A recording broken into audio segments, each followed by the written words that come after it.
Oh, must be trouble streaming to Rumble again. I'm feeling old, I smell like coal. Gotta get the wiggies cause I'm off to the hole in the road. I'm walking off school and I'm off to the city. Hang on, I've got it here all night somewhere. and I'm not looking pretty. See, I got this job downtown, selling knocked off ladies' watches for £1.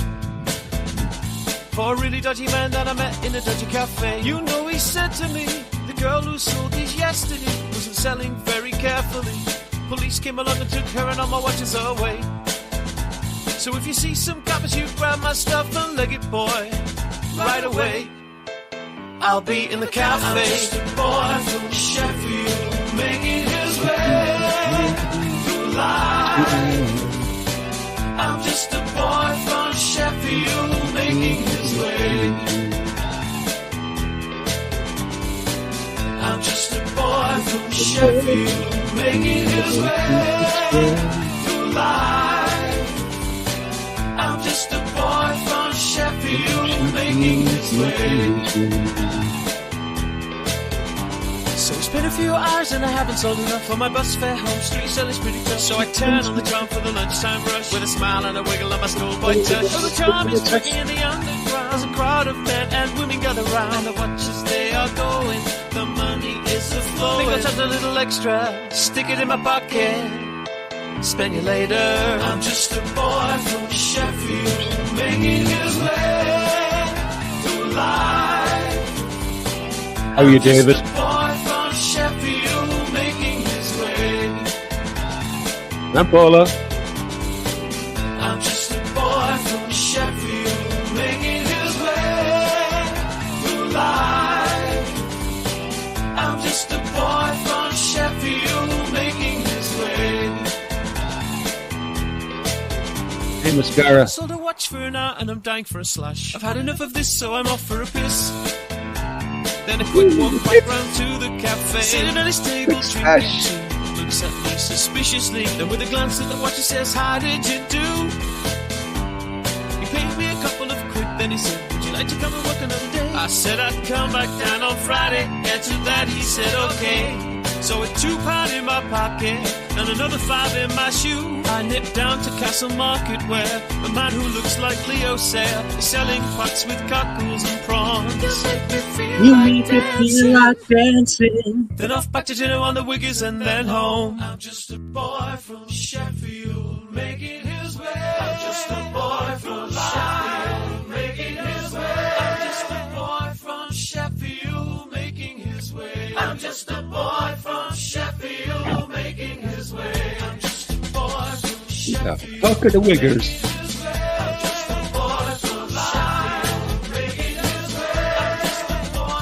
Sheffield, making his way. I'm just a boy from Sheffield, I'm just a boy from Sheffield, making his way. I'm just a boy from Sheffield. Sheffield, making its way. Boy from Sheffield. I'm just a boy from Sheffield, making his way. I'm just a boy from Sheffield, making his way. I'm just a boy from life, making his way. I'm just a boy from Sheffield, making his way. I'm just a boy from Sheffield, making his way. Making his way. Whee! What a track. Good evening. Welcome to Records News After Dark on a Friday night. It's St. Patrick's Day. It's the 17th of March 2022. And no doubt our resident leprechaun is probably slightly refreshed tonight, which is I am. I've got to be honest with you. You know, I've had a couple of joints and I've got a Jack Daniels and Coke here with me, so I'm so I've had a bit of a slightly refreshing bit, but yeah.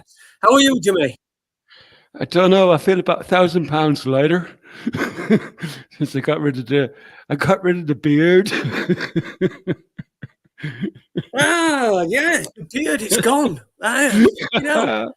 Yeah. Winter's That's over. weird, isn't it? Does your face feel like colder in wind and that? You think, fucking hell, we should not get rid of my fucking silly beard. Oh man, yeah, it's great, but fucking Paddy's Day, I hate it. Oh dear. Oh right, okay. Well, I don't know. I don't. I don't bother with it, but I know Yeah. people do, and I've seen people. In fact, someone come out of caravan opposite with a fucking silly little green hat on, top hat type thing, miniature top hat type thing. So who knows? People do, and I think it's just one of them cases of any excuse for a piss up. It's more serious than that. It indicates that there's a serious psychosis in the Irish population. It's like that they still haven't figured out what St. Patrick represents. It's like which was the first decimation of the Irish population and their culture, which apparently, if he ever fucking existed in the first place, which I highly doubt anyway. But what Patrick represents is like the first genocide of our people by Rome, and people are so busy like tying it to the British, but no, come on, put two and two together here. The British people were the first to fall to Rome. And then when Rome got in and took control about 100, 150 years later, they used the British army to do the very same to us. Like that's the history. What are people missing here, Yeah, but that's different, isn't it? This is just an excuse to have a piss up. Well, that's exactly what it is. Nobody's going to look into it and see what the history were. I understand where you're coming from, but nobody's going to do that because that's all it really is. It's just an excuse for a piss up now. That's all it is. But anyway, happy St. Patrick's Day. We'll call it St. Jimmy's Day. Cunt Patrick's Day. We'll call him Cunt Patrick's Day, and I'll be happy with that. Okay, all right, fair enough. Well, listen. Anyway, good evening to everybody who's in chat room. Let's see who we got. Who we got here? Hang on, let me get a fucking drink because I've got my throat's a bit dry. I think it's. Cheers, bro. Cheers. Happy St. Jimmy's Day. Happy Cunt Patrick's Day. Happy St. Patrick's Day, yeah. Okay, yeah, that'll do. Everybody, hello to everyone in the chat room and the people who are not in the chat room as well. If you're keeping yourself to yourself, I hope you're enjoying yourself there. I know many people do lurk. Starfish Troopers podcast. Good evening to you. I don't know what happened the other night. I were listening to them they were on YouTube for like first hour, I think, and then it skipped over to Odyssey, and then it suddenly disappeared. I didn't see any second hour. So anyway. They moved it, like they're doing the Salty Cracker. They do during the second hour over on Odyssey in an attempt to move everybody away from YouTube. I did try it. I tried it for about maybe 15 minutes, but I just hit the old buffering problem, so I had to bow out gracefully without saying too much. So I couldn't even get on. For me, it went off when I went onto Odyssey. It stopped. And when I pressed start, I just got the first hour that were on YouTube anyway. That I just sat through. So I couldn't get on anyway. Yeah, not to move to speak freely, says Starfish True. But yeah, I understand. Yeah, just let us know how it goes along because we're moving along. We've had a bit of a problem with Rumble tonight. I think it was somewhat earlier on. I don't know if it's a StreamYard thing, but it wouldn't let me change the fucking. The key that it were asking for, that key that were wrong.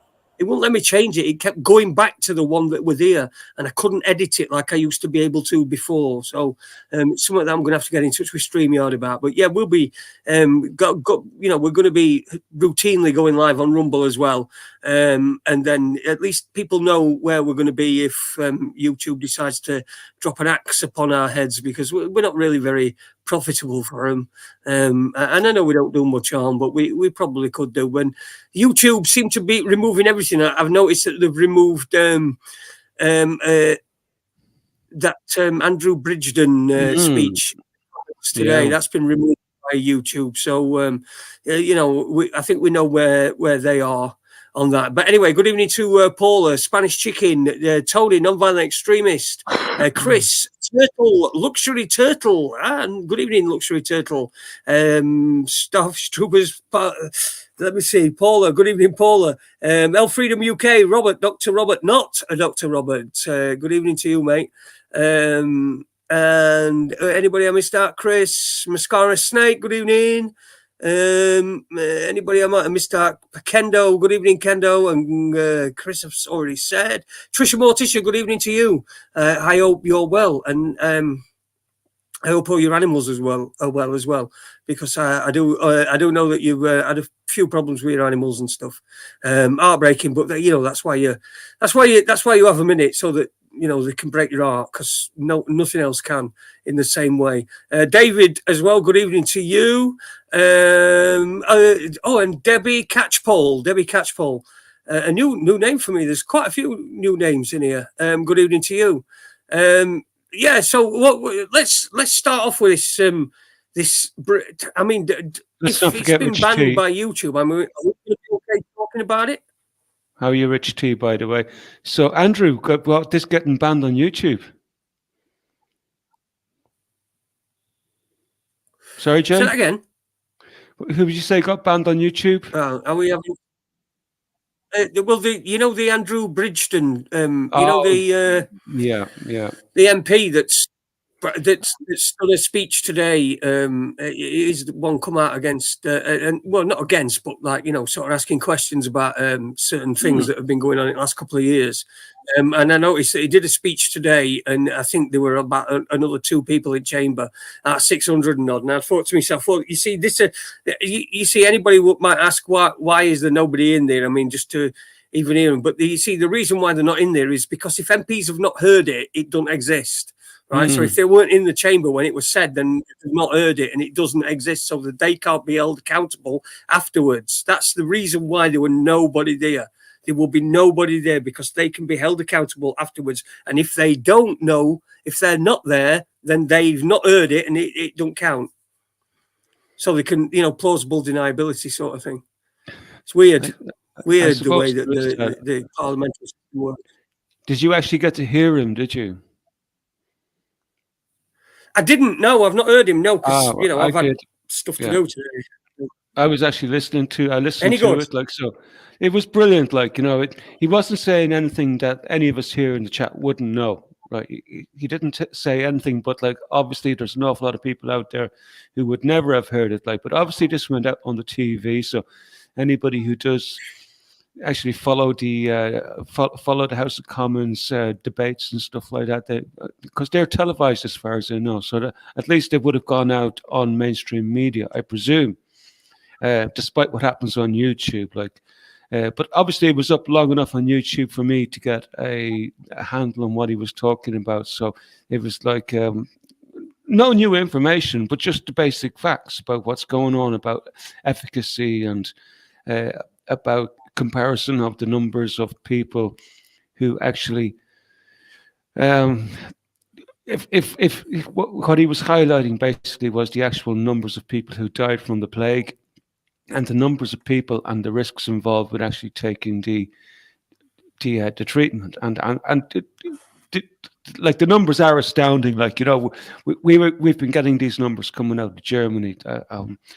I'll probably do a refresh on those numbers, because I got a bit of a transcript from the health minister's report in Germany about the numbers. But we're talking about, say, one severe adverse event in 10,000 doses, basically. So, and he was highlighting these facts. And he was also highlighting the facts that, especially in the elderly, even the risks, even for the elderly and the highly compromised, where it was a no-brainer that it just wasn't efficacious enough, and that that the treatments were just even harming the people who were susceptible even just as badly, if not worse, than the actual disease. So that, he done a great job. He spoke for about maybe 25 minutes, and he went through all the numbers. It was a very, very polished speech. I thought he'd done quite well. Pity there wasn't a few more people in the chamber to actually sort of be there and to just hear the facts and the data. But look, the way I see it is they all know. They all know anyway. It's this is the way I see it. It's anybody who's dumb enough to not know what's going on right now around the globe, with ministers getting called out in Germany and Fauci under the getting the jackboot up his backside over in America quite a lot now, because we've got lots of breaking news about viral origins and all this stuff. Anybody, there's no way there's a politician in England who doesn't know that this shit's going on, right?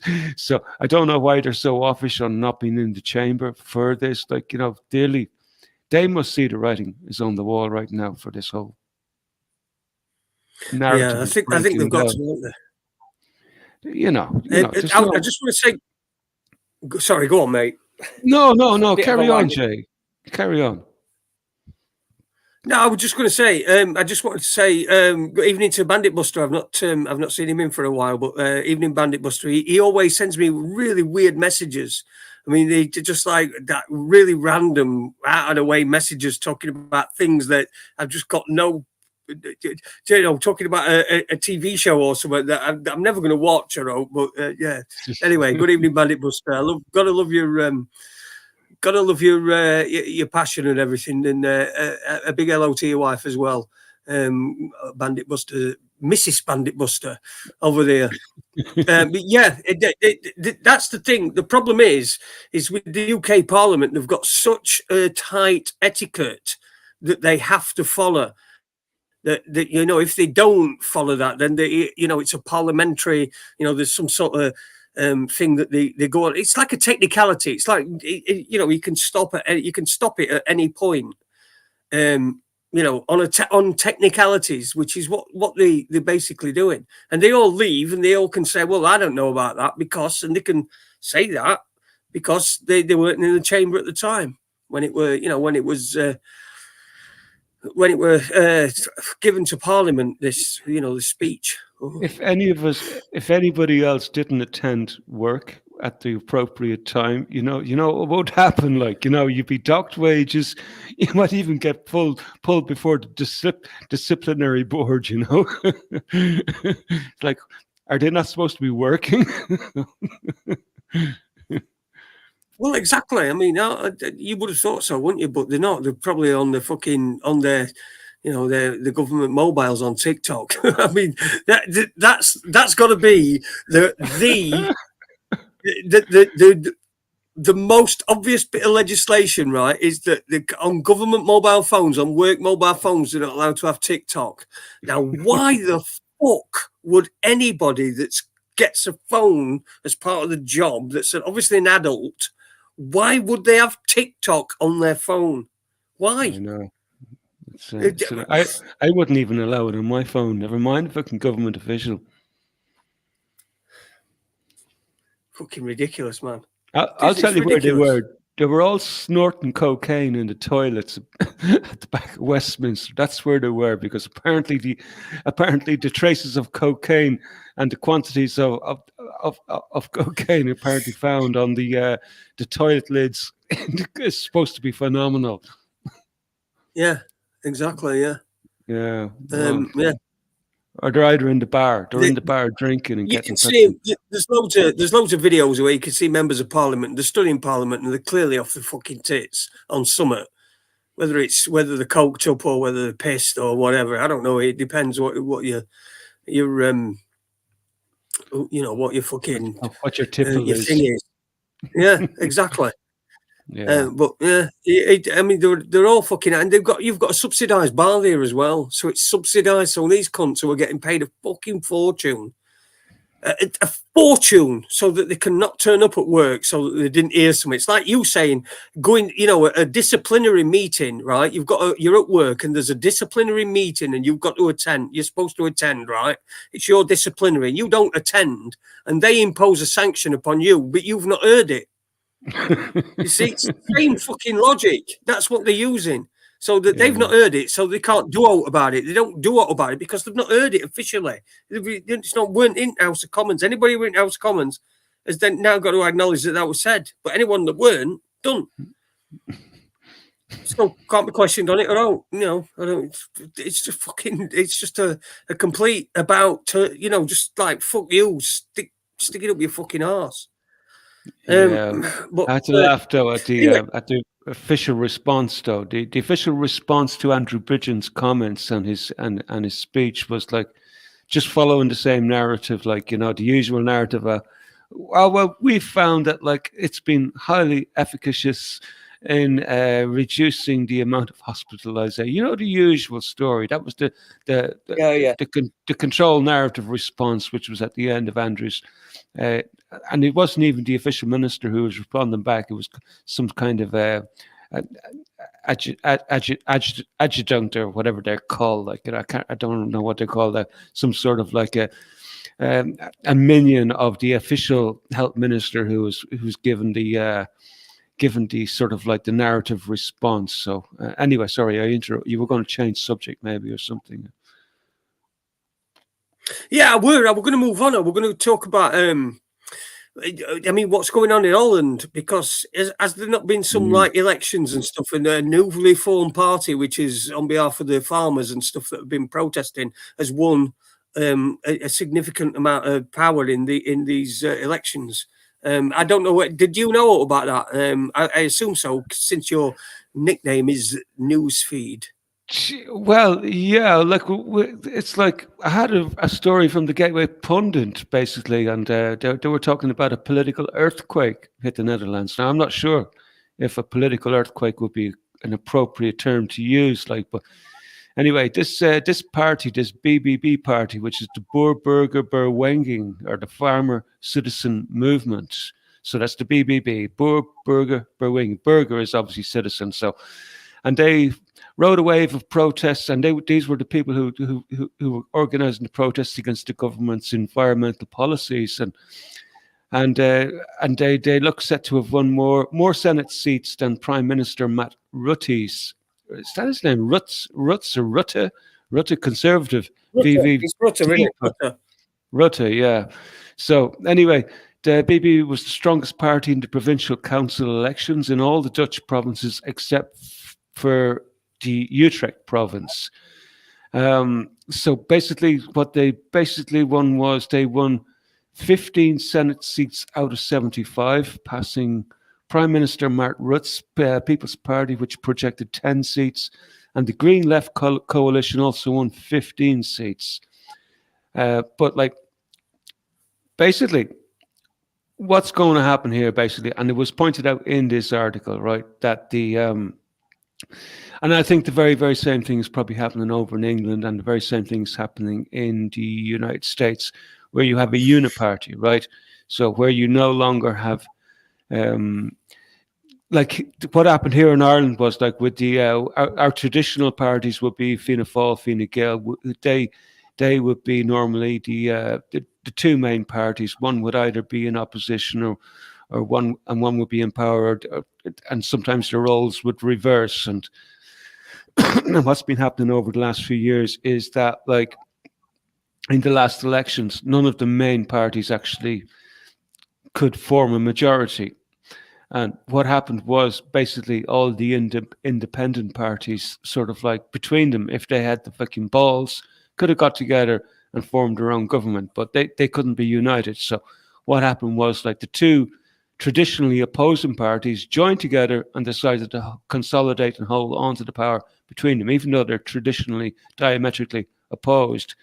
But like, you know, obviously, like, they're not opposed. Like, you know, they're just two cheeks of the same fucking arse, you know. Yeah. And you know, and this is what's probably expected.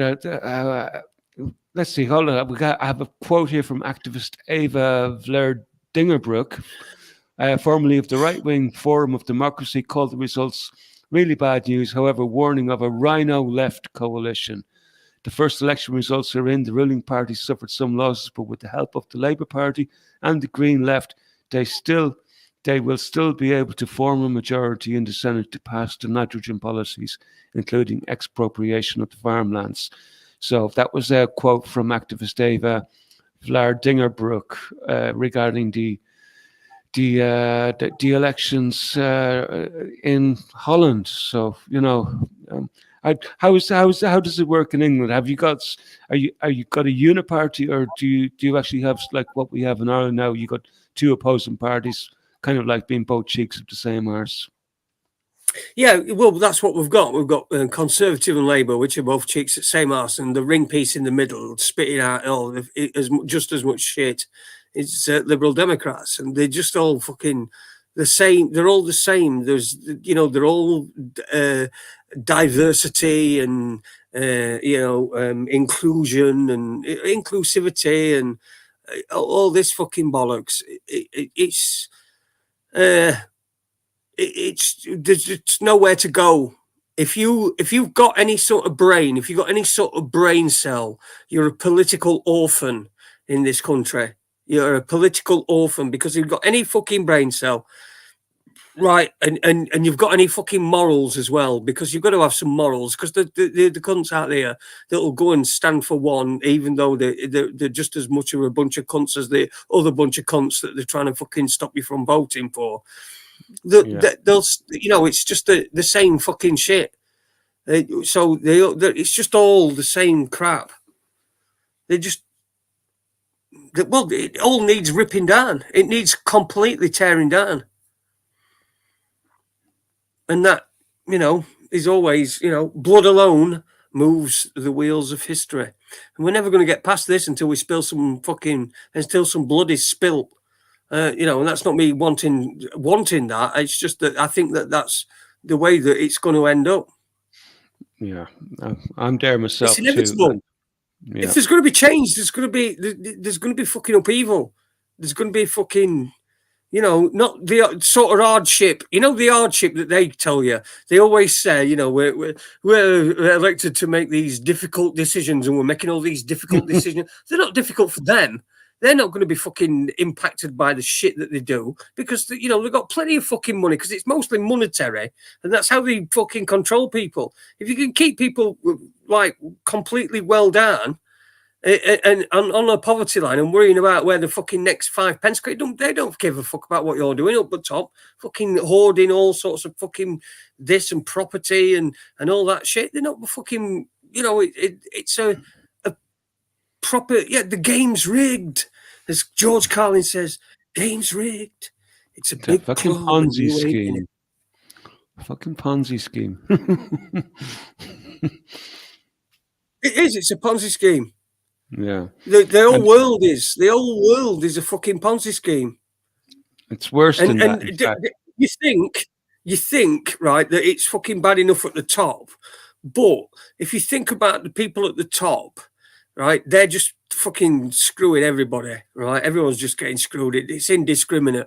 But then you get down and you get the people fucking at the bottom that are screwing people that are, on their sort of level, normal working class people, and they're fucking screwing each other. And that's just the way that it's gone. Society's gone to, like, you've got to screw as much fucking resources and money and that person's fucking energy out of them. Because if you take someone's money, you're taking their energy. It's took them energy to earn that money, So if you take someone's money, you're taking their energy. So you're basically a fucking vampire. And that's what we've got. We've got all these fucking vampires at this fucking lower level, and we're swamped with all them. And then there's the cunts right up fucking top that are just fucking us fucking us and saying, by the way, yeah, but it's legal though. See? This what we're doing here is legal because we passed a law to make sure it was legal. And now we're, $2,500 cap on fucking energy prices. That's twice anywhere else in Europe. Twice. Yeah. And the fucking energy, the electrical grid in this country is owned by a French company. And the French were stuck at 4%. 4%. That's when ours went up like massively. Theirs went up 4% because that's what the cap was set at in France.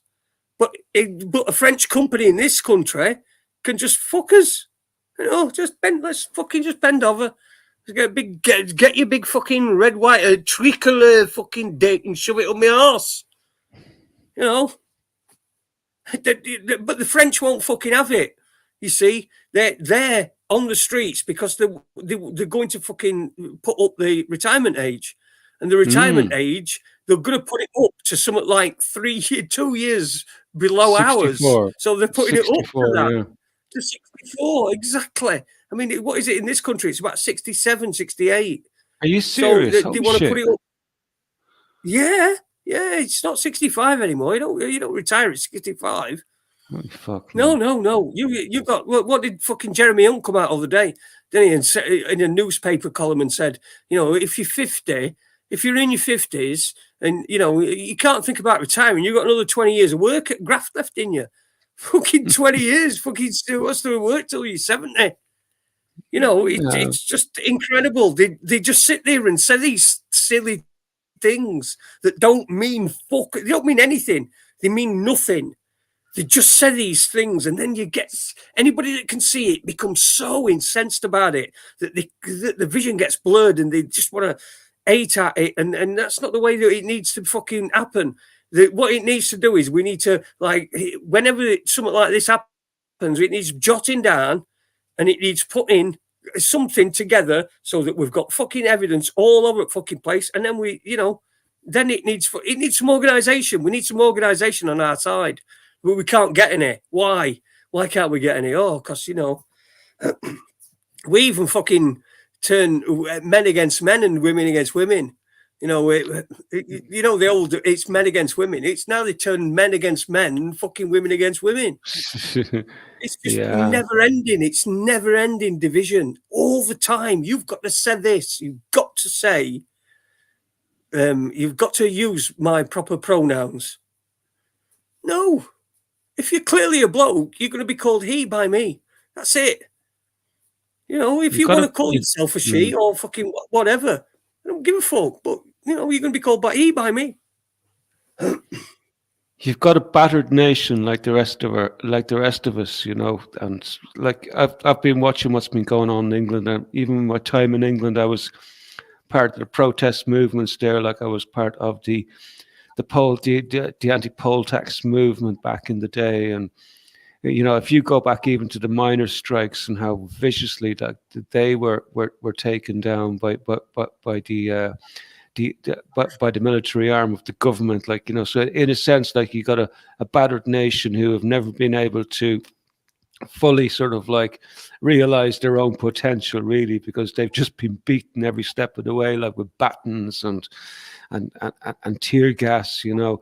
And I think that's where we are, like, you know, like we will never have we will never have access to the weapons that we need, really, to properly take control. The only weapon that we really truly have, I see, is just that everybody just go on fucking permanent holiday. It's just like go like that, fuck yes.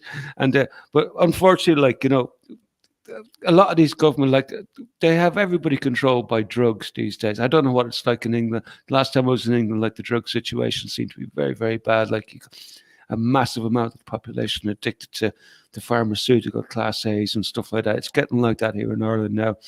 Whereas years ago, like, the only people who were sort of like where you'd see sort of like heavily addicted populations were in the major city centers, like, you know, but now it's in every village now, you know. It's just like, it's so prominent and so in your face. Like, people are just, you know, people are in crisis point. They're taking drugs to get out of it, like, you know, and it's only making things fucking worse. So I'm not sure if things, it's probably got worse in England, like, since the last time I was there. Oh, listen, it's fucking terrible. It's the worst. It's the worst. Look, I know there's people got fucking that are in that have got fucking worse lives than me. I know that. I know, but what they are doing is they're trying to take everybody to the fucking bottom. Everybody to the bottom. And the fucking problem is, right, is you've got these people that might have got a little bit of a step on the ladder. So they might have got a few fucking quid in bank. They might have got a bit of property and what have you. And they're always looking for that little extra fucking step up. And that extra step up and that extra step up until they finally get to the fucking top where they've got, like, you know, manor houses and fucking peacocks and all that sort of fucking shit. And like, it's completely fucking pointless. It's counterproductive to people around you. People don't need fucking. Who needs to live in a fucking palace? No cunt fucking needs to live in a palace. I mean, you can live in a decent sized house. Fucking great, but who needs a fucking palace? No cunt does it. And let's face it, it's the fucking palace. It just always is pieces of fucking shit at the very fucking top. And that's how they get at fucking very top. Because the prepared to fucking blow people off. We need to just get rid of the cunts. They're the little cunts that never fucking, that never fit in at school and that. And then you think all the fucking school life is thinking, when I get older, I'm gonna sort your fuckers out. And then they become billionaires, and then they fuck us up arse, with shit. It's just, it's perpetual, and it's fucking boring. It's boring, and it takes a fucking lot of your energy up. I've spent that last 2 days doing fuck all. And we had a fridge delivered this morning. That's why we were here for fridge, because fucking needed a new fridge in caravan. So fucking fridge has been delivered this morning. So, I've just been doing fuck all. I've been looking at fuck all. It's it's great. It's liberating. it just I just despair sometimes at how fucking mad into shit people get. And they're so obsessed with one single thing, and that one thing, and it really fucking. And that, I'm sure we get thrown these, these like fucking fish, like them WhatsApp messages. I mean, what's happened with them? Nothing. Matt Hancock's still roaming about, fucking going to races with Carol Vorderman, who called him a fucking alt names under the sun in one breath, and then next time she's at fucking Cheltenham with him. It's a big game that's being played out in front of us. She's a big TV personality, Vorderman, isn't she? Yeah, she's mutton dressed as lamb, with a bit of plastic attached on it. Like, she's about 103, but her face is still dead straight, no wrinkles or fuck all. So and she's calling out Matt Hancock, calling him all names under the sun. I mean, really calling him all names under the sun, calling him vile and all this sort of shit. And then next thing, she's photographed at fucking Cheltenham with him. Yeah. This is like how the judges. That's just like how the judges and lawyers and the cops interact with each other too. You go into a courtroom and with your lawyer, and you think you've got somebody fighting on your side, but at the end of the day, the way you do. These guys are all meeting like at their office lunch, like and cutting deals, like the court case or the trial is never solved in the courtroom. Generally, it's always solved over a cup of coffee or a beer and lunch at the local cafe in between, just before the trial. So these people are never in opposition to each other, like but for a public show. They always like to put on a public show, and it's just that's what we're up against, so we can't take too seriously. The thing is, right? We've got into this situation where we're so fucking married to what we think our opinions should be, or what our opinions are. We're so married to them that somebody who will have retweeted Carol Vorderman saying something fucking really daft. Saying all this stuff about Matt Hancock, right? Someone will have retweeted that, and then somebody will have said, well, hang on a minute, have a look at here at her at Cheltenham with him, right? And that person will then go, yeah, I know, but I still agree with what she said in this. They'll not see the hypocrisy in the whole fucking thing, and then they just see what they want to see. People see what they want to see.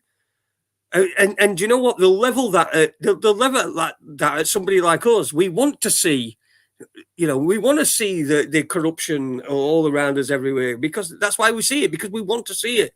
But of course, we want to fucking see it. We want to know where we're all being fucked for, what we're all being fucked for, because we are all being fucked. No matter who you are, what your opinion is, right? No matter who you vote for or what you do, we are all getting fucked. Unless you're in the fucking 1%. We're all getting fucked on prices, on inflation, fucking interest rates, fucking utilities fucking rising, food banks fucking everywhere. We're getting fucked. And we can't see it. We can't see it. We'll just agree with Carol Vorderman, though, what she said. No, I don't agree with her being with him. Because he's, I don't like him, but, I like what she said before. So, she's still all right as far as, that's how people fucking think. That's a legitimate argument for somebody. You know, to say to not go convince themselves.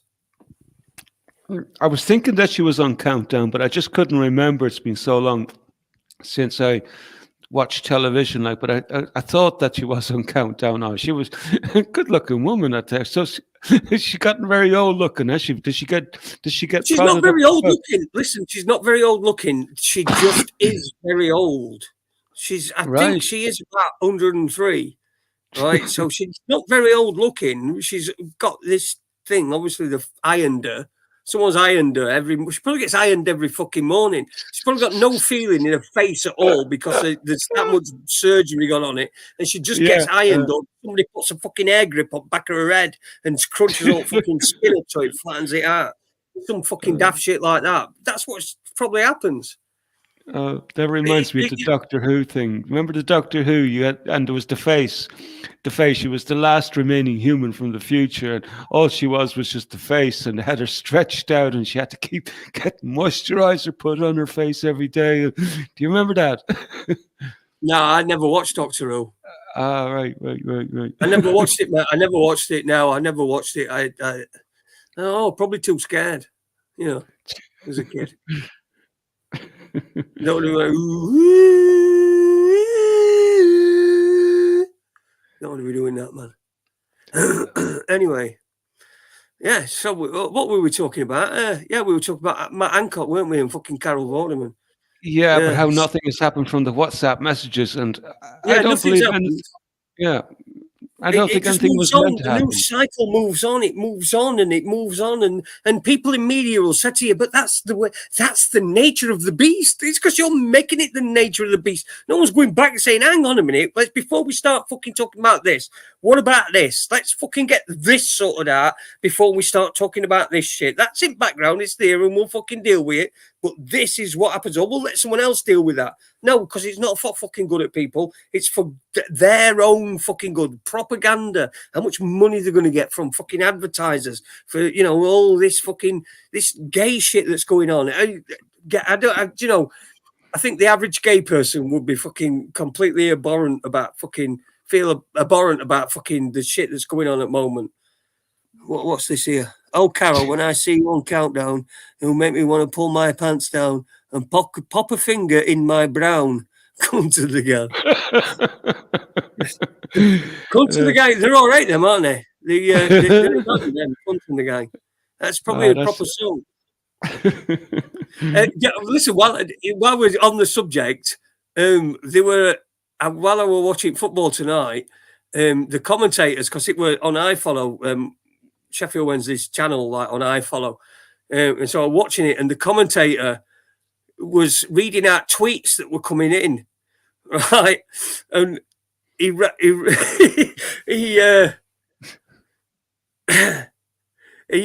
out this tweet. He says, "Evening, can you say hi to me? I'm tweeting from Adelaide. I'm watching match, and I've got a nice cold coming cider." A nice cold coming cider. Yeah, it's no coming cider, but it's like coming cider. He's obviously a fucking a joke. So he said this on fucking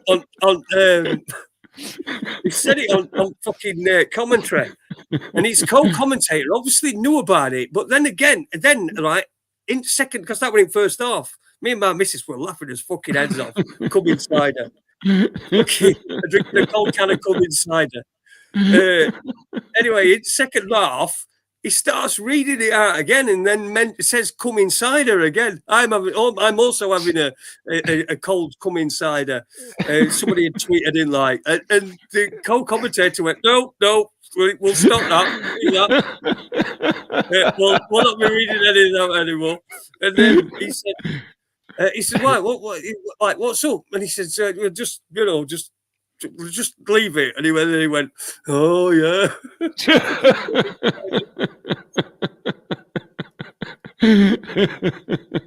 It was brilliant on commentary, yeah, fucking brilliant. Me and my missus were laughing his fucking nuts off at him. Come inside. I said, he must know, and he didn't.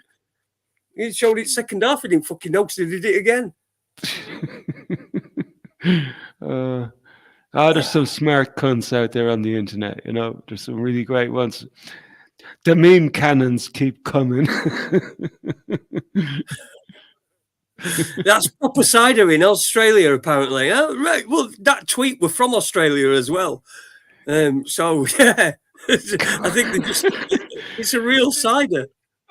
It may well be, but it doesn't sort of like discount the fact that it's a fucking really funny thing to say. We have a sad sense of humor. Old Spanish chicken, he said, I'd like to come in cider any day. Look, listen, cider, you're going to come in cider. So you can do that anyway. You live in Bristol, don't you? It's all cider down there, and it's scrumpy and all that shit. Oh, he's gone. What's that? No, What's I'm that not. engine? I'm still here. Hello. Can't see you. Hello.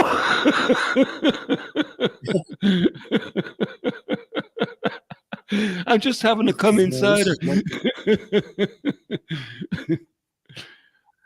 What's wrong? Oh, fucking poor Jay.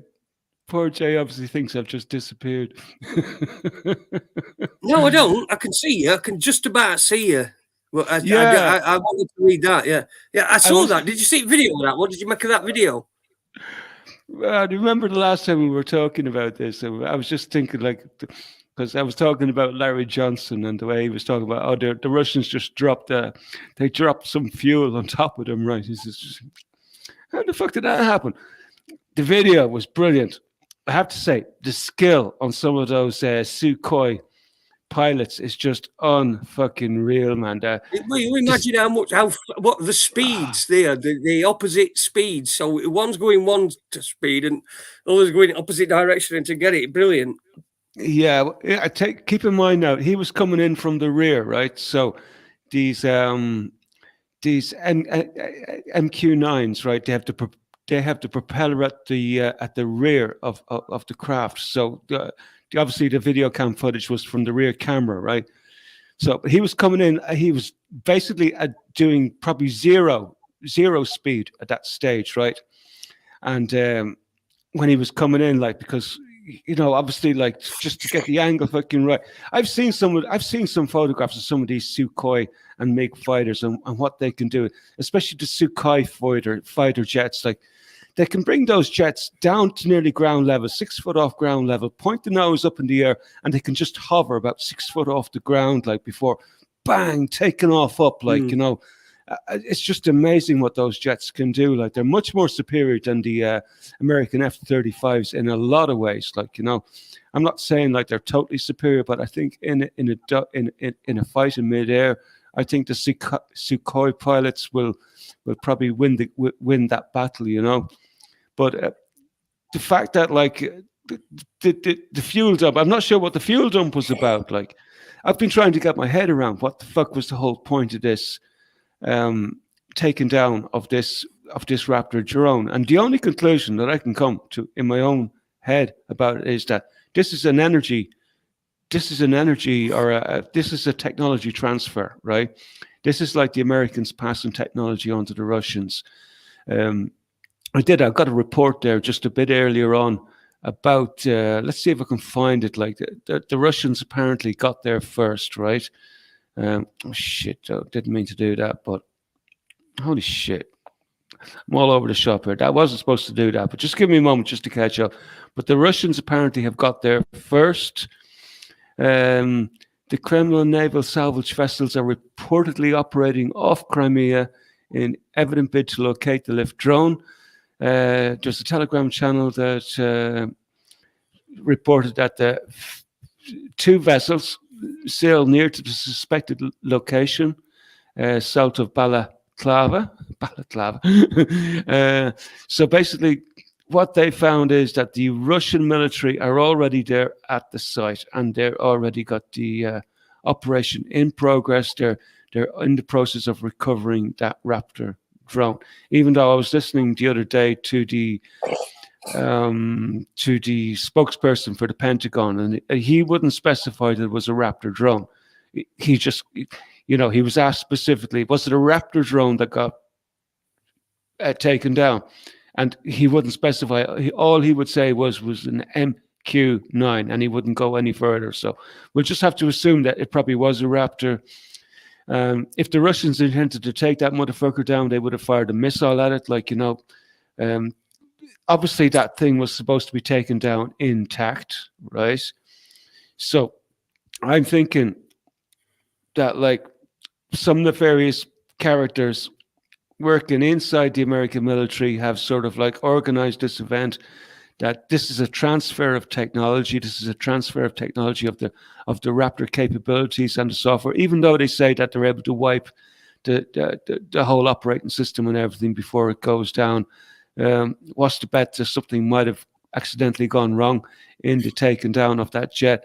But clearly the Russians are meant to get this technology, because this is what happened in Iran there as well. Do you remember the drone that came down in Iran, Jay?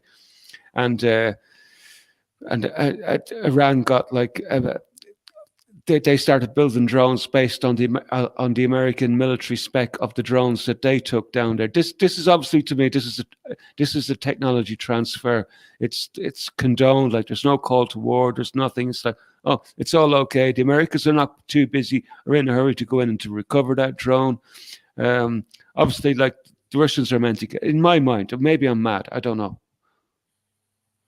Yeah, maybe you are. I don't know. Didn't I see something about I don't know if you mentioned it, because I weren't right at the very beginning of that. I weren't paying very much attention, and I were reading chat. But I don't know if you mentioned it, but weren't there an announcement from Kremlin that said that if see, this what makes me think it's even more theatre, that if President Biden wanted to get the drone back, then perhaps he should ring up the deep engineers that they used for the Ukrainian deep water engineers that they used for blowing up the fucking thing. Nord Stream. Oh, yeah, okay. they, exactly. I think that's what that's crude. It's no, in a different language, okay. but that's around it. That's the sort of gist of that, is that they said, you know, perhaps you could phone up the people in Ukraine who did the Nord Stream thing. If you need some deep water people to recover your fucking drone. So, you see, again, it could just be, for me, it just all seems like theatre, but. Yeah. See, at the end of the day, this is how it works, right? Especially when it comes to the military and to military spending. And I'll tell you what I'll do. I'll have to dig deep into the old Brendan O'Connell material, because there was a military specialist talking about this as to a whistleblower who was explaining exactly how it works. So basically, what you do is you arm your enemy, right? So you build loads and loads of great technology. You have the best technology on the planet, like, but what good is that unless you got somebody that you can use it against? And so basically what you have to do is you have to sort of like supply the enemy with the technology that you've just created. Thus, in that process, then the people from the military can turn around to Congress and say, well, Iran now has this capability. So like Iran shot down this drone way back a few years ago. Now Iran has this capability. We need some new material. We need some new research and to create new technology now to counter this new ability that they have. It's probably the same with the Russians with this Raptor jet in the Baltic Sea. They downed that Raptor. The Russians get hold of the technology. Now the military can approach Congress. Now it says, right, the Russians have got a Raptor. Now we need some ability now to be able to counter this technology. So they'll get more funding, and the gravy train just keeps rolling and rolling and rolling. And this is how it works, right? And this was I can't remember his name. I'd love to dig that out. Brendan O'Connell has just so much material on his side. Sometimes it's hard to know where to start. Like when you're going to go try to track down some of these old clips that he was showing, like from like the military from years ago. Like, well, I'll see if I can track it down. And sure, it's in one of his playlists.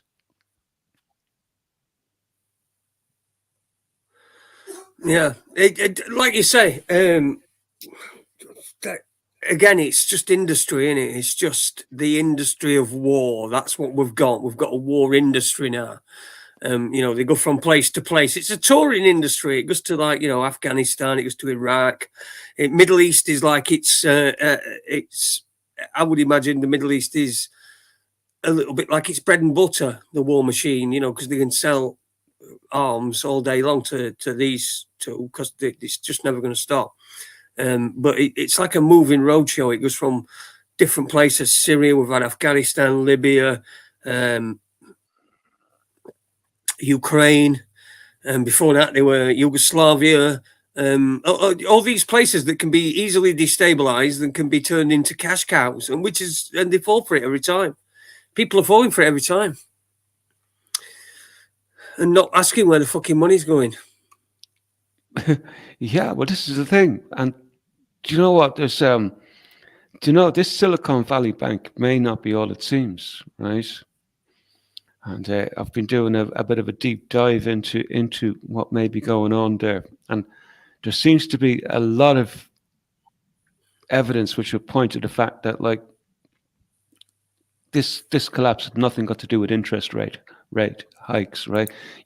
That's the story. Like even last week we were chatting about like I was talking about interest rates hikes, but I also was like reserving like a little part of me because of the Mike Gill story that's been breaking, like, and about the possibility that there might be some nefarious connections to New Hampshire.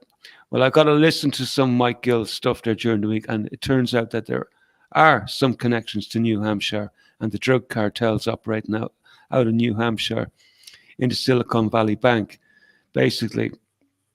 So what appears to be happening is with the Silicon Valley Bank, there was something like 42 billion, which got pulled out in the space of fucking no time, unprecedented amounts of money pulled out just in one go. So the working theory is that that the drug cartel got tipped off from Congress that there may be some sort of an investigation going on into the operations of the drug cartels. Now, this traces all the way back to New Hampshire. I tried to get a transcript of it. I actually got a transcript of what Mike Gill was talking about earlier on. And I'll see if I can just give it a small little synopsis of it, Go on. Right, okay. So Mike Gill, he worked for Fannie Mae, right? And he was a big mortgage broker, and he probably ran one of the biggest mortgage brokers in America up until he got wiped out by this bunch of criminals in New Hampshire.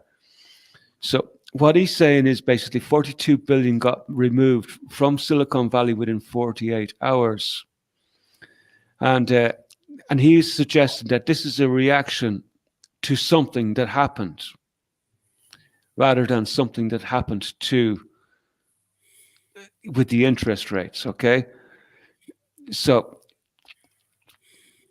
basically what he's thinking is that people got nervous and that there may be other banks, and he's asking the question about what is their exposure to the drug cartels. So basically, Silicon Valley Bank is part of Silicon Valley Bank Group, and it is part of Boston Private Bank and Trust. So, and they're based in New Hampshire. And what they do is they're a foreign investment, foreign profit corporation, and their agent is CT Systems Corporate. And it's the front. Let's see. So this also comes back into the Pandora Papers. So what Mike is saying is that there's a direct connection to some investigation that's going on at the moment in the Senate related to the Pandora Papers, which leads back to Sununu in New Hampshire. He's the governor in New Hampshire, and he's actually tipped to be running for president in the next election, by the way, just as a side note, if he ever gets that far. So Mike Gill actually tracked down the location of CT Corporation, who is agent for this Boston group, and they're located in a warehouse. This is their base of operations, a warehouse, and it's half an address basically. Now, Boston Bank and Trust, their directors were two separate attorney generals in the state of New Hampshire, and their names were Foster and Delaney. And what Mike is suggesting is that they ran cover for the cartel of Shaheen and Hassan put together, right? So that's a basic synopsis of what he thinks is going on here. So basically, what he's saying is there's a massive drug money laundering cartel, basically, and this is not just based in America. This is a global operation, and what they do is that they sort of like it's all run with trusts and trust funds, like and shadow corporations like that don't have any real sort of like they don't have any real address. They're not traceable as such, like, so you can't hold anybody to account basically. And these cartel, and this is basically how it runs in our own countries as well too. The same is probably happening here in Ireland. Like, you know, I know from the work of Gemma O'Doherty that one of the airports here in the Midlands, which is at Abbeyshrew Airport, is a well-known drug laundering airport, which has connections to a local police officer. I can't remember his name. I'd have to go back into our history just to check his name out. But obviously, this is the method they're using all over the globe.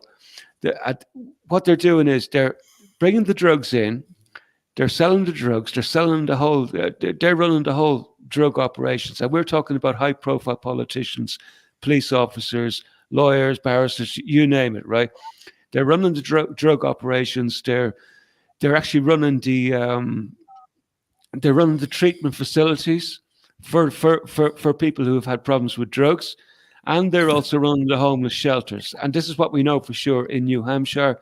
And if this is the global network exposed, and I think this is what's going on, and we're looking at like this is what they use globally, worldwide, you know. So you have sort of like key individuals in key countries around the world.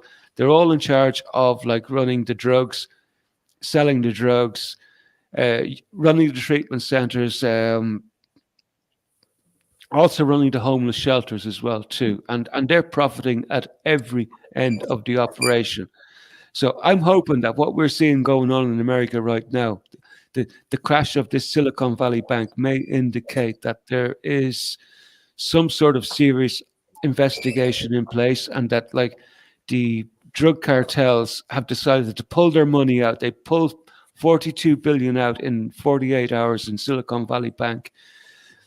By the looks of it, this has nothing got to do with interest rates or anything like that. This is just sheer old corruption, and they're trying to get their money out before it's too late.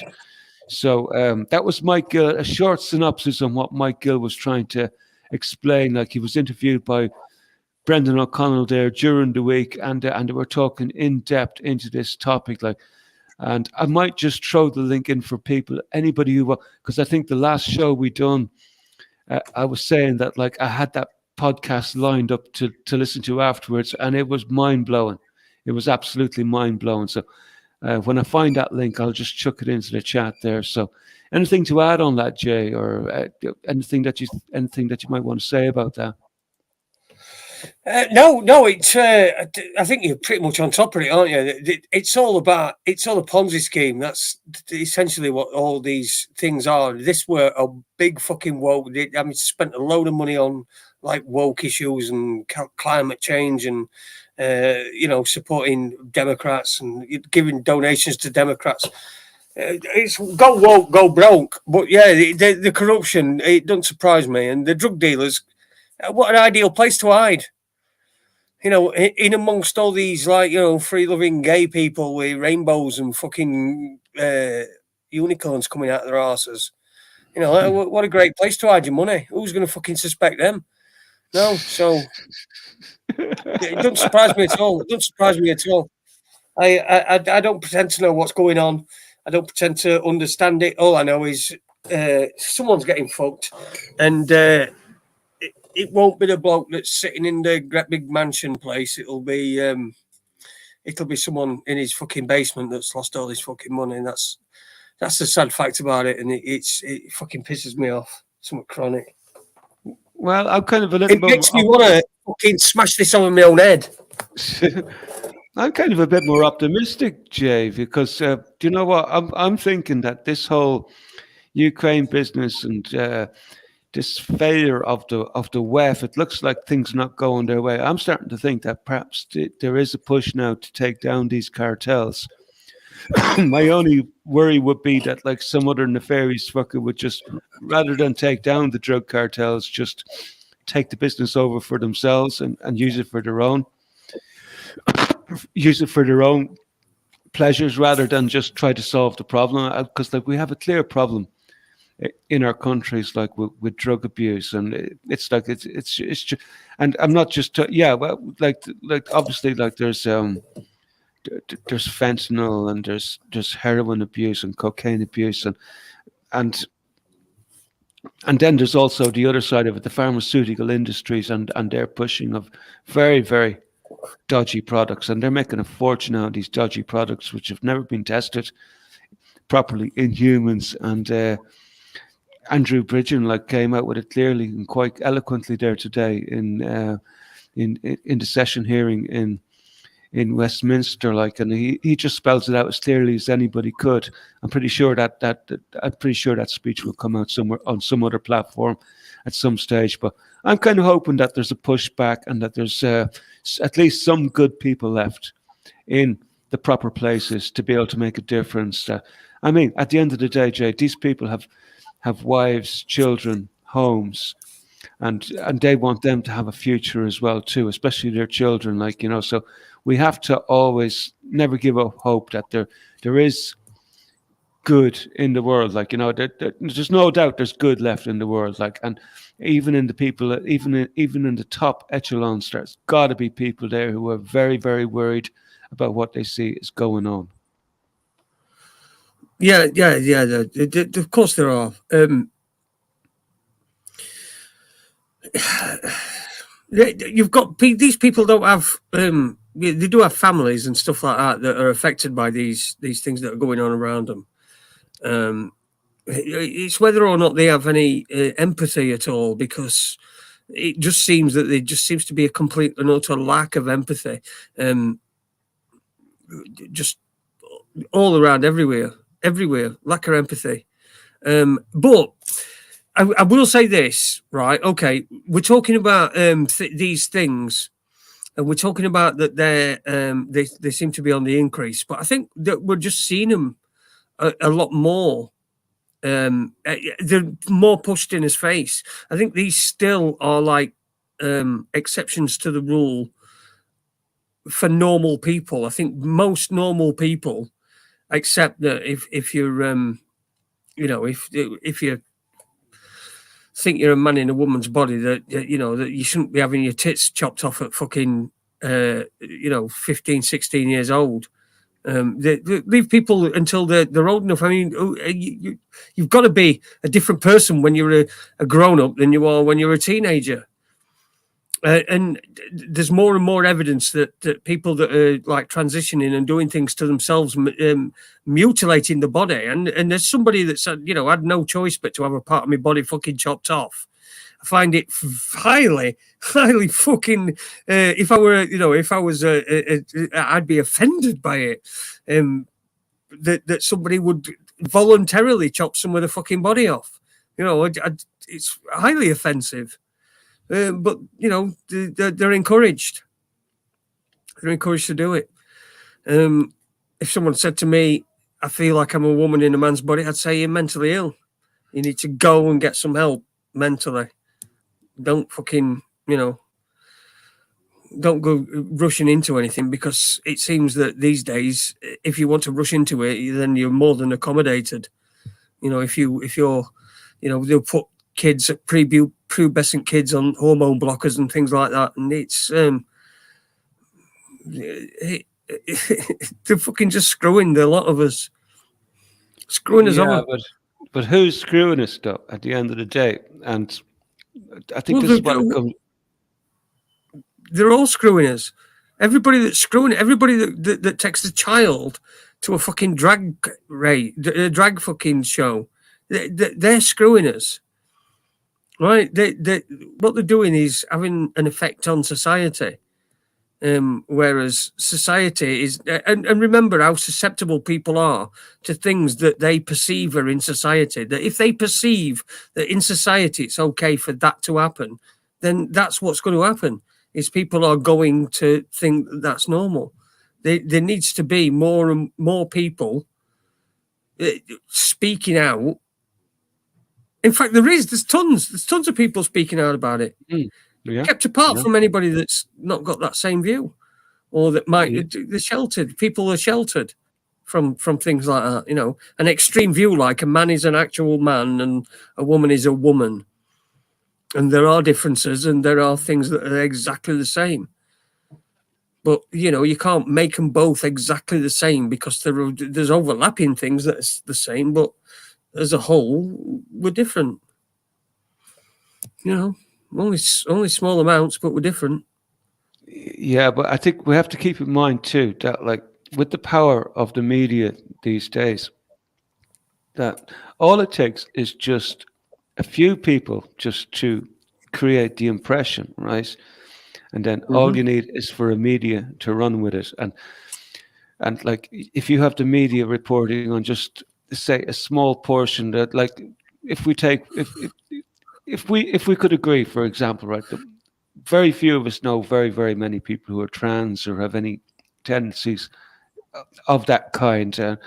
I don't know anybody, right? And I don't know anybody who knows anybody, right?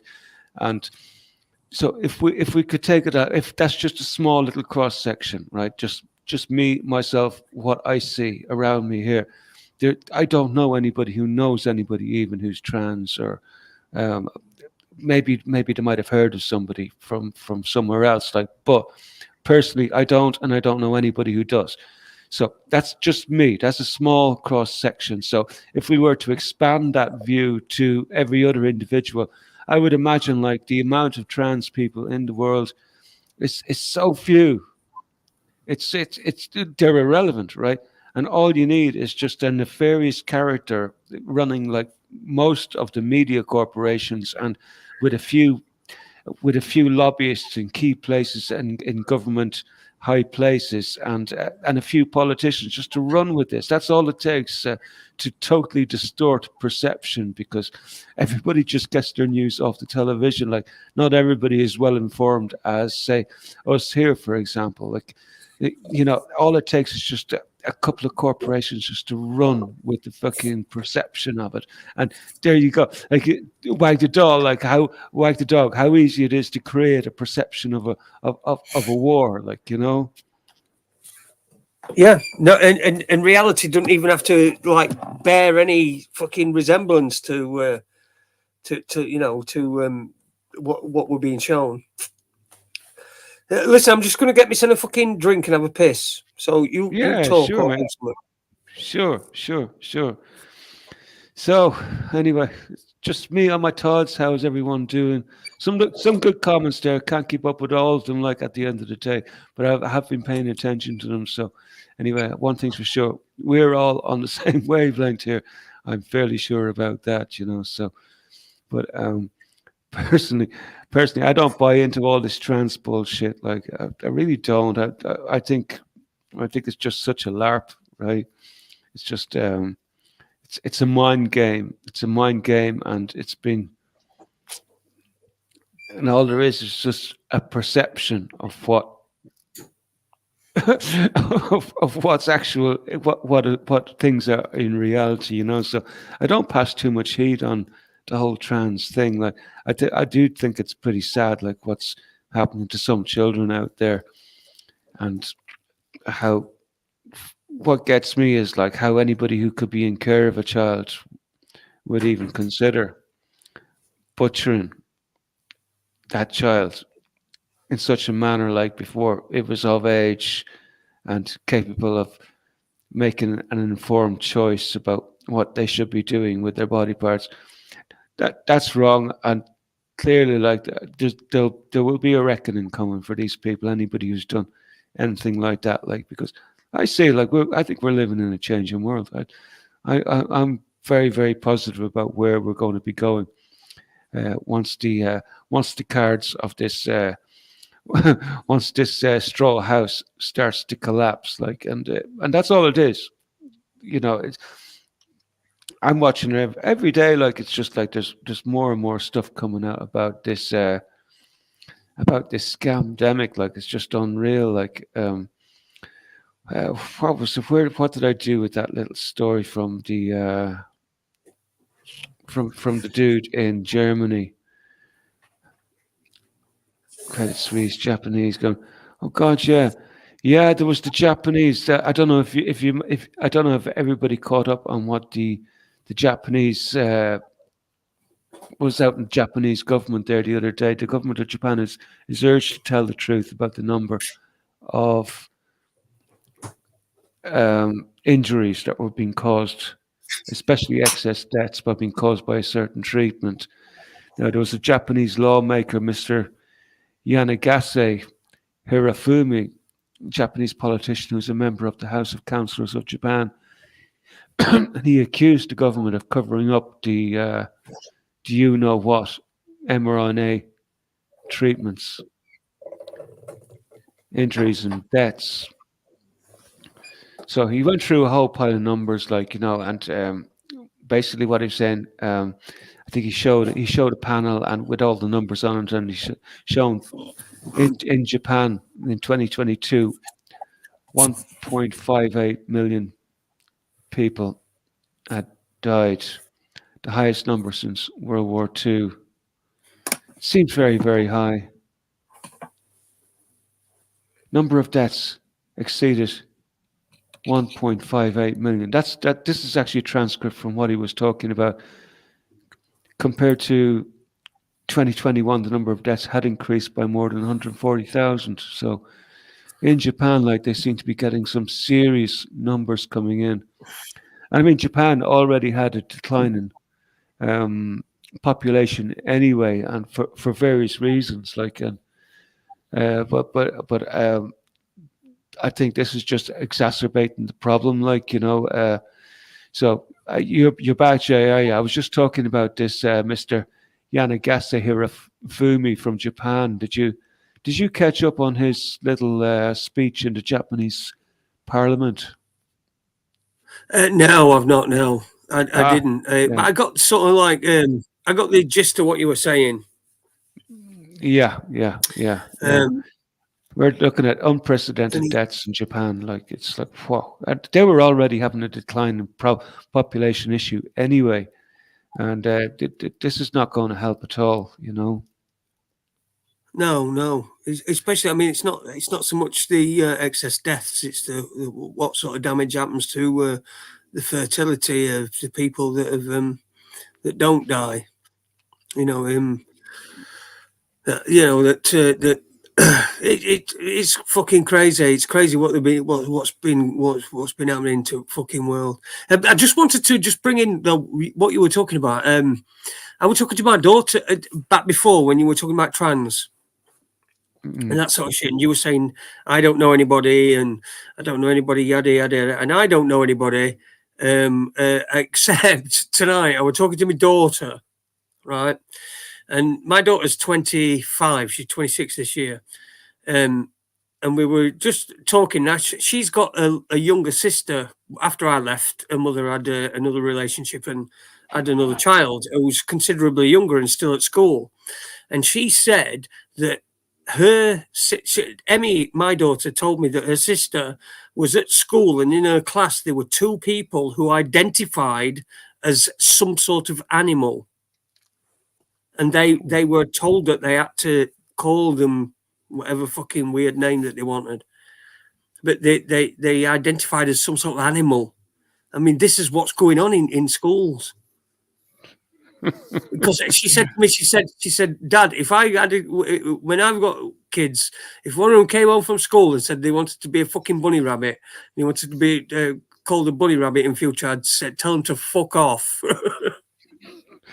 I know.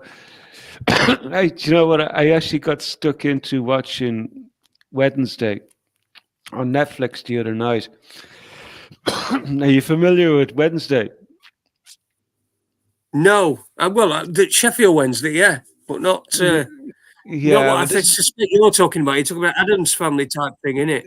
it's a follow-on. It's like a follow-on from Little Wednesday in the Addams Family, and it's all about going to this school, like where they're all a bunch of misfits, and some of them are dogs, and all sorts of crazy fucking things. Like I just see it as kind of like fuel to the fire, like, you know. And I'm not saying that like you shouldn't just have a bit of fun with kids who like identify as an animal. Like, there's nothing wrong with that. Like, you know, in essence, there's nothing wrong with that. Like, you know, but I have heard sort of unusual stories, like where they'll even go so far as to put like a litter tray in the corner for children to go poop in, and you know, sometimes I wonder, like, how seriously am I supposed to take this? It's like, am I supposed to take this as actual a real story, or is this actually true? It's like sometimes I do just be wondering, you know. Fucking litter tray in corner, man. Jesus Christ! You've heard about that, I'm sure. Look, I don't know about this Wednesday thing, whatever you were talking about. It sounds to me like it's aimed at kids, and it just seems to me like it's just normalising it, you know, normalising nonsense. You know, putting fucking litter trays in corner. Jesus Christ! Yeah, but wouldn't it make you wonder, is any of this fucking real? These stories that this was reported widely about the litter trays and the children who were identifying as cats, and they were putting litter trays into the toilets, like for them to go fucking crap in, right, or whatever they were doing in it, you know. But sometimes I wonder to myself, this can't be fucking real, man. But then again, like the way how degenerate like some of the American schools have got, like nothing would surprise me, because it turned out, like, you know, there was a survey done on some of the Chicago schools, and there was nobody in the school who could actually had any literacy or math skills or anything like that. Like nothing real. They were probably expert on fucking gender studies, like, you know, but knew nothing about math or had any literacy, like zero. There was a huge study done in Chicago. It was just unreal, man. Like how far some of these American states have fallen. Like, well, you know what? If let's just say you've got a kid. If this is what I'd encourage my daughter to do, if she had a kid and they came home and they, you know, thought they were an animal and they wanted to be, I'd say, well, okay, here's what to do, right? When you see them, say to them, well, you're not a fucking cat, are you? If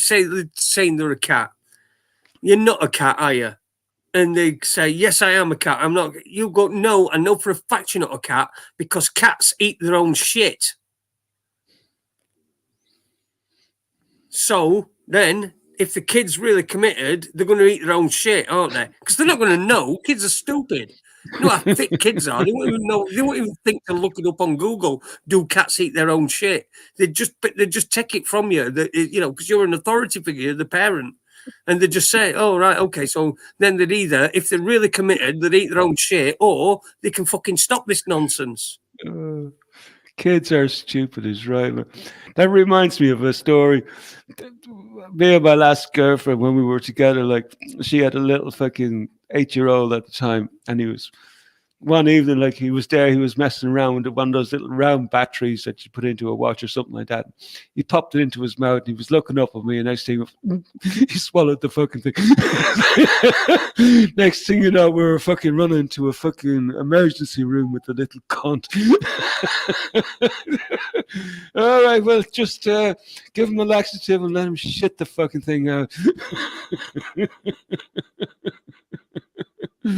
Yeah, makes common sense. We all did that, didn't we? We've all been where we've had fucking, like, I think my sister when we were younger, had a fucking bead shoved up a fucking nose, and they had to go to hospital and get it fucking pulled out. And eating stuff that were perfect course. Now, I mean, these days, if someone fucking ate a bit of Lego, the kid ate a bit of Lego, it'd be fucking mother would be on fucking phone to 999 screaming down at fucking phone, wouldn't know what the fuck to do. Whereas as long as it weren't one of them little square bricks, it'd be all right. If it were one of them long uns, it's probably going to come out all right and nice and easy. You know what I mean? You're probably going to be able to digest it out. But if it's one of them little short, thick ones, then you're fucked, aren't you? Battery will be tricky, though. It's like batteries will be tricky because, like, they're terrible things when they corrode. Jace, you can imagine what they do in the gut, like.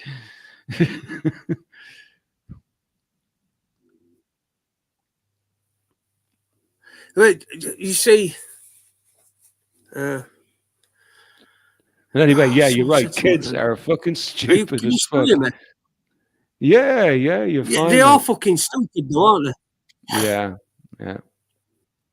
Debbie Catchpole says, Jason and Jimmy, everyone in chat, enjoy your evening. All gotta go. I've work tomorrow. Catch up with you later. Love, night, Debbie Catchpole. Night to you. Have a good night's sleep. Yeah, well, that's all I can say, innit? That's me advice to you. You see, if I were getting advice out, did you see that Dr. Hillary? Did you see Dr. Hillary being confronted? No. That Dr. Hillary Jones. I know of him, yeah. I saw somebody be confronting him. He was at one of these places where he's doing a talk, and some people went in who'd bought tickets and tried to confront him. But he just got ushered off at stage. He kept saying to him, "If you want to talk, you can talk to me. I'll talk to you over a cup of tea." But no, he wouldn't do, would he? No, he was very, very pro the treatments, wasn't he? If I remember correctly. Oh yeah, we're on television telling everybody they've got to have it. It's got to be done. Yeah, you've got to do this. If you don't do this, then you're fucking going to kill your elderly neighbour. If you wake up in the middle of the night with your hands around your neighbour's throat, squeezing and squeezing and squeezing until the last embers of life drift from her eyes and her body slowly goes limp completely until she's death. That will probably, if you do that, you are probably unvaccinated. I got a bit of a laugh watching. We had to win it. Yeah. I got a bit of a laugh out of Campbell there the other night. He went on talking about, he was chatting about the select subcommittee hearing with Redfield, who was the former head of the CDC, and he's been giving evidence at the select committee hearing. So he was showing clips of that, like, he's slowly coming to the conclusion that, like, we have a cartel who are running the whole show, and he's just watching him there, and he's like, holy shit, man, there's a fucking cartel here running this shit, and they're running the whole fucking shebang. Like, and here was the CDC director. He was locked out of conversation. He was locked out of all the meetings, like with Fauci and Desic and all the people who were connected to EcoHealth Alliance and the management of the pandemic. Like, and he's just looking at it in dismay. Is this, what? What do you mean? Like, the CDC director was even locked out of the conversation, did have no say, and this was all around the this was all basically in connection to the gain of function research and how the idea of a lab leak was so shut down so early, like, and it was all pushed towards being a cross between a pangolin and a bat, and it somehow got into humans. Like, but this Redfield was quite an interesting chap, like, because he had an opposing view. He was interested in following both lines of inquiry, like, but because of the fact that, like, the idea of a lab leak didn't suit the narrative, like, he was kept out with the whole loop, kept out of it completely. He didn't even know the conversations were going on. It's like, that's how much he was kept at the head of the CDC, for fuck's sake.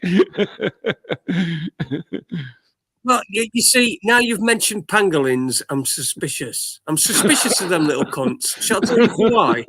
Right? Up until about a year and a half ago, I'd never heard of one. And now they're on telly and they want me fucking money. So I'm suspicious of the fuckers. Now you've mentioned pangolins. I don't even think they exist. I think there's just like if someone's made some fucking thing up. And then if you go to a zoo and you see one, it's like a fucking otter with a fucking coat on or something. Scales. Like An otter with scales. Yeah, well, fucking, yeah. In a fucking armoured suit.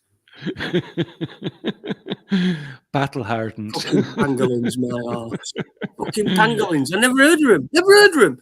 I'm fucking 50 odd. Never heard of them before in my fucking life. And next thing they know, they fucking got their hand out saying, "Nan, come give us some fucking money so we don't get killed."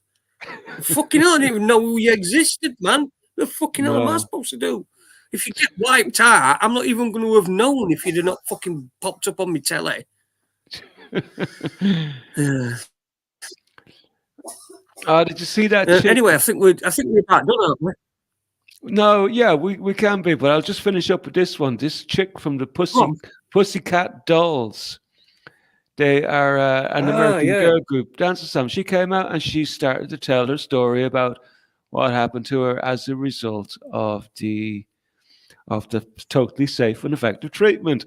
So she's coming out, she's coming on board, and she's telling her story. She got severe neurological issues now, and she's got tremors and stuff like that, and a whole range of problems. The poor dear, like that.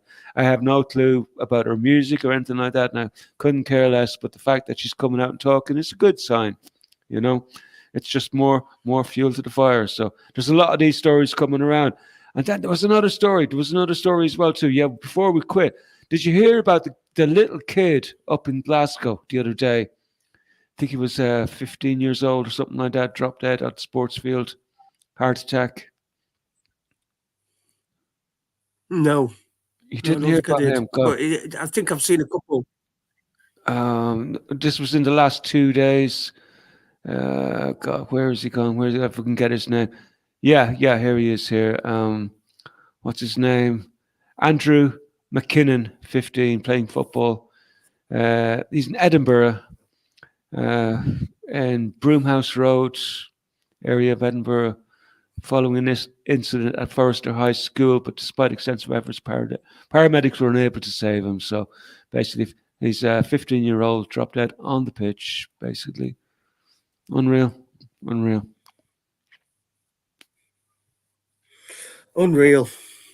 It is unreal. Exactly that, mate. It is unreal. Well, I think we're about done, mate. We're about done. I think we've done an hour and a half. It's enough, innit? Yeah, we've done our best. You know, I need a fucking joint. I want to. We did a really good job. We did a really good. Exactly. So anyway, we're done for tonight, but we're back on Tuesday. But we're going to be at the later time of 11 o'clock.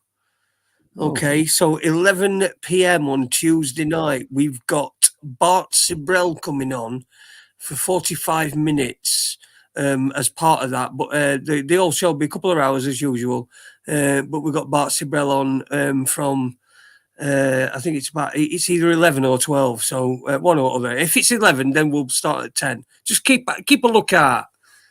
And find out what day, what time it's going to be on. But it's either going to be 10 or 11. So that'll be on Tuesday. And Bart Sibrel's going to be on with some new revelations. And we've finally been able to click together and get it all sorted out. So there you go. Jimmy, word from you before we go, but on this fine cunt Patrick's cunt day. Well done. I was just going to say that. Happy cunt Patrick's Day, everyone. Enjoy it. Take care. Cheers for tuning in, and chat to you Tuesday evening. Have a good weekend. Yep. Thank you, Jimmy. Cheers, everybody. Everyone who's been in chat and everyone who's not been in chat. If you've just been listening in background, you're most welcome. You really are. and we do think about you all the time. In fact, that's all I ever dream about is the people. I often dream about who the people are that listen, that don't comment in the chat, and I think about it in my head, and you know, That's about everyone. Anyway, thanks everyone for listening tonight, and we'll see you on Tuesday. Take it easy. Bye-bye. Bye, guys.